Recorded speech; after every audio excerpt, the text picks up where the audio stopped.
Hello everyone, it's Mark and welcome back. In this video I want to talk to you about a patient or in this case your loved one developing Baker Act criteria once they've already been detained and are in the Baker Act facility.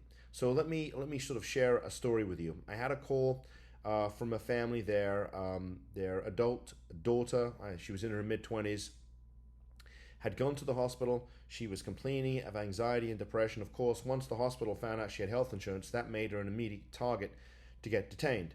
So initially, she had just gone there for really just seeking help. And what happened was she got detained. Apparently, a hospital psychiatrist met with her and told her she met criteria and she was being detained. She was held at the hospital for a couple of hours. She was then placed in an ambulance, and then she was sent to a behavioral health facility.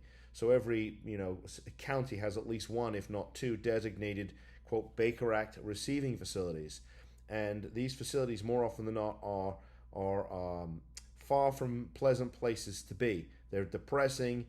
Sometimes the patient doesn't get enough food, or they don't get the food they like. Perhaps they're vegan, perhaps they keep kosher, things of that nature, or they get forced to take medications they don't want to take. They can be held down and ejected. But life in one of these facilities typically is not pleasant and far from it. And so what happened in this case is that over a period of a couple of days, she went from hoping to get out because of course the hospital psychiatrist and then the doctor at the behavioral health facility told them they would only be held for a couple of days and then they'd be free to go. Well, those couple of days came and went, and as a result, the depression, the anxiety that they'd initially gone to the hospital became significantly worse. She had a reaction to one of the medications she was being forced to take, and she became suicidal.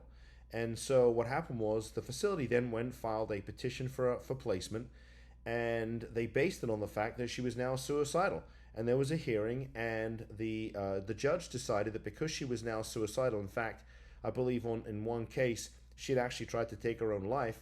The judge said no, she's got to stay, and they ordered her to stay for 30 days. And so this is why I say, and I have said in many videos, the time is of the essence in these cases, because what can happen is that the facility where your loved one is being detained, where the patient is being held, can create the circumstances so that they have evidence and facts to support continuing your loved one's detention.